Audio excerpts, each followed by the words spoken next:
Assalamualaikum warahmatullahi wabarakatuh. Good morning my student. Sekarang kita akan belajar tentang things in my house. Masih dalam bab yang this is my word ya. Sekarang kita akan belajar tentang things in my house. Pertama yang akan ibu bahas things in the bedroom, yaitu benda-benda yang ada di kamar tidur kalian. Pasti di kamar tidur kalian ada apa aja. Di sini contohnya jendela, itu bahasa Inggrisnya kita sebut window. Ada bedroomnya atau tempat tidurnya, ada sofa biasanya. Tapi ada juga yang tidak ada sofa ya, tapi di sini ada sofa. Ada lemari, bahasa Inggrisnya board. Cupboard, lemari. Ada kaca juga, mirror ya. Bahasa Inggrisnya mirror.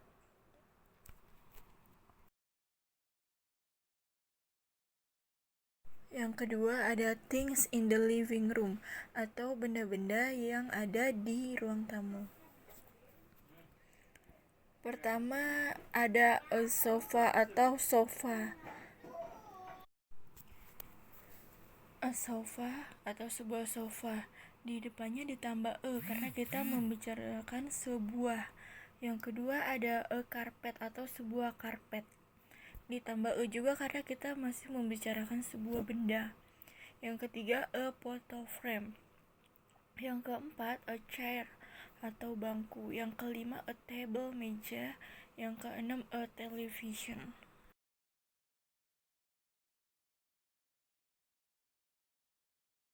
Dua things in the kitchen atau benda-benda yang ada di dapur.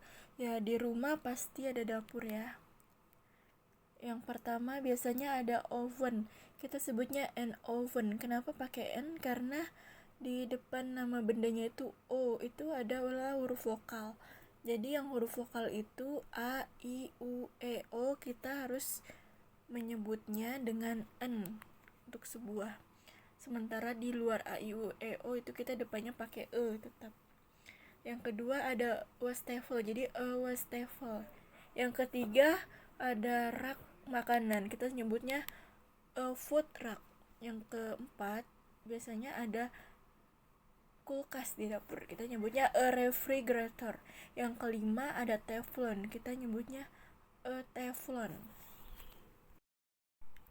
Yang keempat ada things in the dining room, di benda-benda di ruang makan.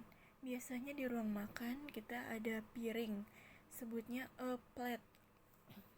Ada cangkir, kita sebutnya a cup. Ada mangkok, kita sebutnya a bowl. Ada teko, kita sebutnya a teapot. Ada juga garpu, kita sebutnya a fork. Ada sendok, kita sebutnya a spoon. Dan juga ada gelas, kita sebutnya a glass. Jadi di sini mengapa semuanya pakai karena tidak ada huruf vokal. Semua huruf depan bendanya adalah huruf konsonan. Konsonan itu di luar A, I, U, E, O. Sekarang observe the pattern, then make known place in the book. Amati gambar di samping atau objek di samping. Kemudian buat prasakata di dalam box. Contohnya di sini ada kata a dan to. Adjektifnya ada beautiful, big, large, short, and fat. Kita bentuk katanya two beautiful paintings. Kenapa ditambahin s? Karena kita membicarakan dua atau two. Terus kita bisa bikin a large yard, itu halaman yang luas, sebuah halaman yang luas, kita pakainya a fat cat, ekor kucing yang gemuk. A big house, sebuah rumah yang besar. Two short bench, kita benchnya kita tambahin s belakangnya. Dua bangku pendek, jadi karena dua kita tambahin s di belakangnya ya. Selanjutnya ibu akan menjelaskan tentang to be. To be itu biasa digunakan di simple present tense. Simple present tense itu adalah yang kita gunakan untuk membuat kalimat. Fungsi dari simple present tense itu adalah untuk menyatakan suatu peristiwa atau perbuatan atau kejadian yang biasa dilakukan dan telah menjadi kenyataan. Nah, untuk membuat kalimat saya besar, kita harus memakai to be am karena I, jadi I am big. Untuk membuat kalimat kamu adalah teman saya, bukan you my friend, tapi you are my friend, kita harus memakai to be are. Di sini ada contoh lagi, my mom is a nurse. Ibu saya adalah seorang suster, kita pakainya is. Karena mom itu adalah she. Kalian harus ingat untuk to be am itu untuk I, to be is untuk he, she, dan it, to be are untuk you, we, they. Kalian harus ingat. Untuk mengatakan kami adalah siswa atau pelajar, kita menyebutnya we are student. Kenapa? Karena we, kita pakainya are. Untuk menyebutkan mereka bahagia, kita menyebutnya they are happy, kita memakai to be are karena they. Boleh kalian catat ya untuk rumusnya.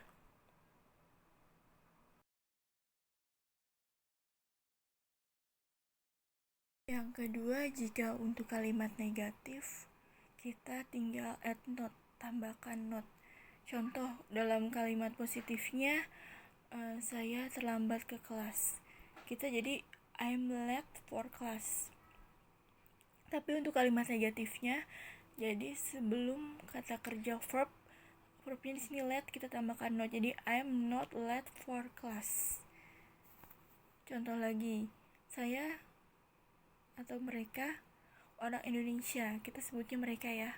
Kita menyebutnya they, to be-nya pakai are karena they Indonesian. Tapi untuk kalimat negatifnya kita tambahkan not-nya setelah to be, setelah are. Pokoknya subjek, to be, not, baru keterangan, objek atau keterangan. Jadi they are not Indonesia. Mereka bukan orang Indonesia.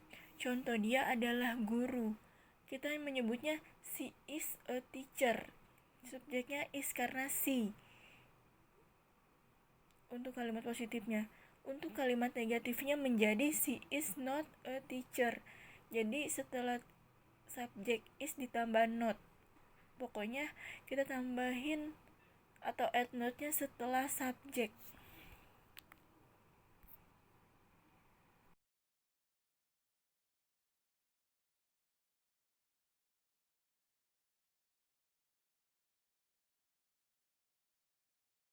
Yang terakhir, untuk membuat kalimat tanya atau interrogatif. Sebelum interrogatif, kalau kita mengatakan we say, kita pakainya don't. Jadi we don't say. Di sini contohnya, apakah kamu berumur 9 tahun? Kita membuatnya jadi kan kalau misalnya untuk kalimatnya you are 9 years old, kita balik jadi to be-nya di depan. Kalau untuk kalimat interrogatif jadi are you 9 years old? Nah, misalnya contoh kedua, mereka orang Inggris. Kita kan kalimat positifnya they are English. Ya. Kita untuk menanyakannya jadi to be-nya pindah ke depan lagi. Jadi are they English? Contoh ketiga, she is a teacher. Dia adalah seorang guru.